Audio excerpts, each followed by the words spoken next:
Il y a une citation que j'aime bien, hein, qui est de Paul Ricard, on ne peut réussir tout seul, c'est une équipe qui réussit. Je m'appelle Alain Bonneton, je suis né en 1957, le 8 décembre 1957. J'ai 66 ans. L'école, c'était pas ma tasse de thé. À l'âge de 14 ans, j'ai décidé d'apprendre un métier. Je faisais un peu de la mécanique avec mon père qui avait une boîte de transport. Je voulais rentrer au lycée de l'automobile à Lyon pour apprendre la mécanique, mais malheureusement, comme on était dans l'Isère, on n'était pas prioritaire et il n'y avait plus de place. Donc ils m'ont proposé d'aller en carrosserie.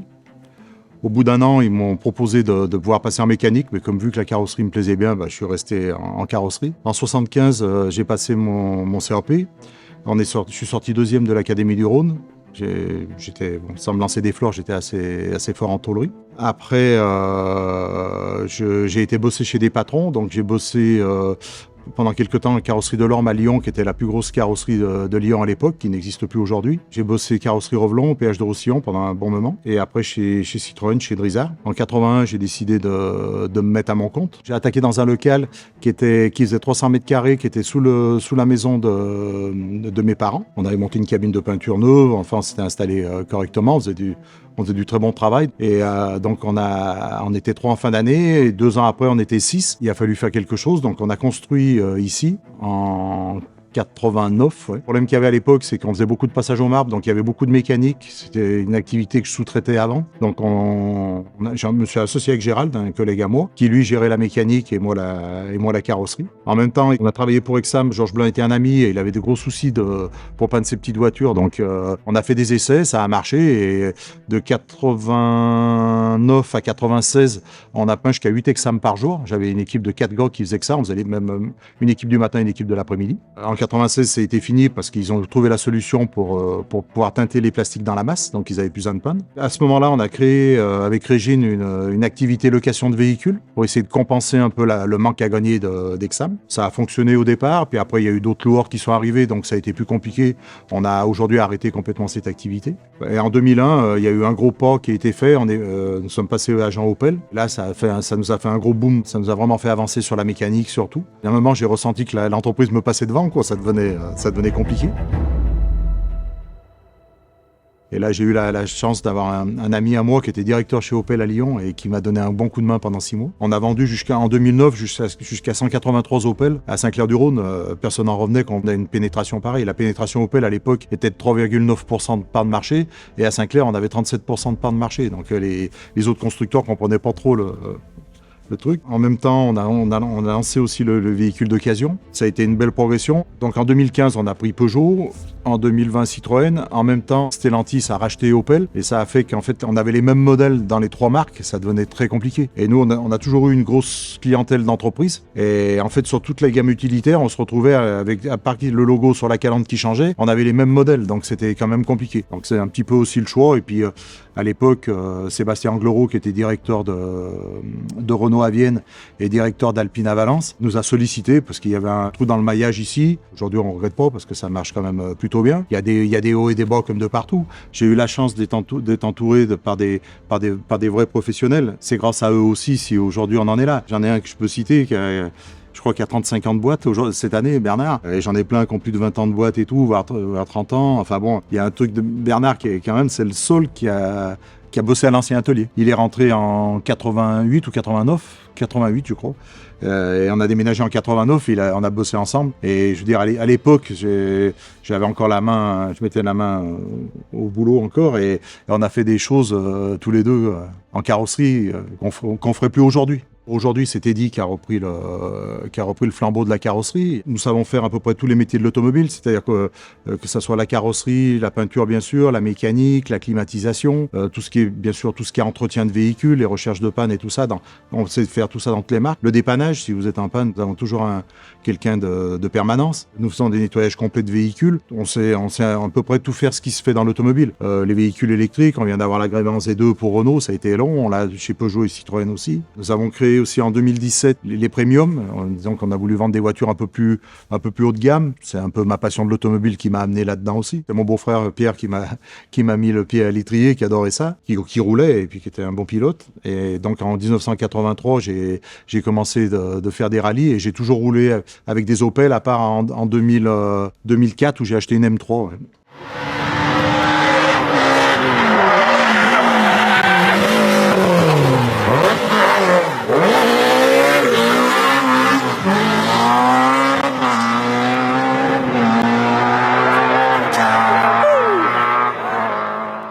C'est la seule voiture et après je suis revenu à une Opel, j'ai racheté une Opel Astra Kitcar.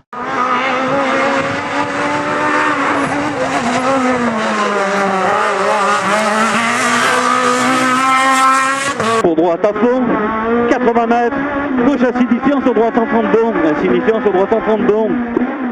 Pour droite 130 de plus, sur gauche 120 plus au pont, 120 plus au pont. Sur gauche à fond à la sortie du pont, gauche à fond à la sortie du pont, 50 mètres. Gauche insignifiant sur droite 130 d'ombre au poteau. Pour gauche 130 de plus, et gauche 130 de plus au poteau suivant. Pour droite 130 de moins, droite 130 de moins. Et 50 mètres, droite 130, arrivée, c'est rien, droite 130, arrivée, pour droite 130. Ce bordel, c'est spécial. Pas bon? Oh putain. Ah ouais? 9, 10, 7. Non. C'est un bordel, c'est spécial. Imbuvable. Putain, on a roulé bien propre. Putain, ouais. Attends, ils ont peut-être pas fait des temps en enfer, hein. Au départ, c'était une passion. Je roulais c'est moi qui roulais, j'étais le pilote et tout. Et en 2013, Opel a créé une coupe de marque, la coupe Opel Adam. On a eu la chance, parce que j'avais un ami qui était initiateur, Jean-Luc Debove, de cette coupe. Et j'ai pu avoir 2 voitures. J'ai pu acheter 2 voitures. On était les seuls à avoir 2 voitures parce qu'il n'y en avait pas assez. En fait, il y en avait 15 pour la France. On a créé une société à ce moment-là aussi c'était devenu, avant c'était une passion jusqu'en 2013. Après, ça a toujours été une passion, mais c'est devenu professionnel. 2013, on gagne la coupe avec Johan Bonato, qui est champion de France aujourd'hui. La coupe a duré 3 ans. 2014-2015, on fait 2e. Avec Florian Bernardi. 2016, on a vendu les voitures parce que la coupe il n'y avait plus d'intérêt de les garder. On a acheté une Opel Adam, mais performance.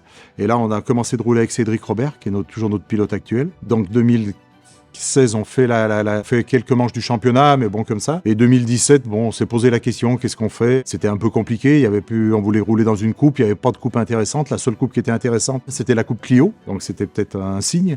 Donc, avec mon ami Sylvain Ginès, on a acheté une Clio, on a fait la coupe avec Cédric, qu'on a gagné. 2018, Renault nous a donné un gros coup de main parce qu'on avait vraiment valorisé à l'époque la Clio 4. On a fait des temps, on finit 4e ou 5e du championnat de France avec une Clio, donc ils nous avaient remarqué et ils nous ont donné un budget pour refaire encore une année en 2018 avec la Clio. En 2019, on a roulé avec CHL sur une DS3 et en 2020, on a acheté notre première Alpine avec Cédric. Et depuis, ça fait la 5e saison qu'on fait avec l'Alpine. Donc on a gardé celle-ci pendant 3 ans. On a vendu après Jean-François Mourgue, qui est resté chez nous à l'entretien l'année dernière.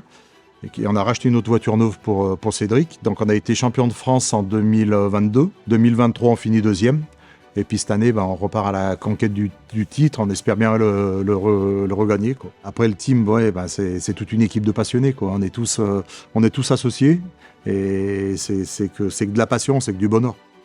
Ce que j'aimerais arriver à réaliser, c'est que Teddy arrive à garder ou qu'on trouve une solution, je ne sais pas laquelle aujourd'hui, mais que j'arrive à lever le pied quand même assez rapidement. Le rallye, j'aimerais continuer quand même encore un peu, parce que c'est ce qu'on a dit tout à l'heure, c'est quand même une passion. Ça prend du temps, mais ça reste une passion. Et puis je suis un battant, je suis un gagneur, donc c'est pour ça que ça marche aussi, hein. C'est toujours, moi, quand je faisais des rallyes, si c'est pour être 4e sur le podium, ça me plaisait pas, quoi. Et c'est resté aujourd'hui ce qu'on a la chance de vivre avec Cédric aussi. On a un très bon pilote, donc voilà, on fait de belles courses, quoi. Et tout ça, ça se construit pas tout seul, bien sûr, comme je l'ai dit déjà tout à l'heure. Mais Régine, ma femme, m'a apporté énormément, quoi. Celle-là, on va la mettre, mais je sais pas s'il l'assume vraiment. Celle-là.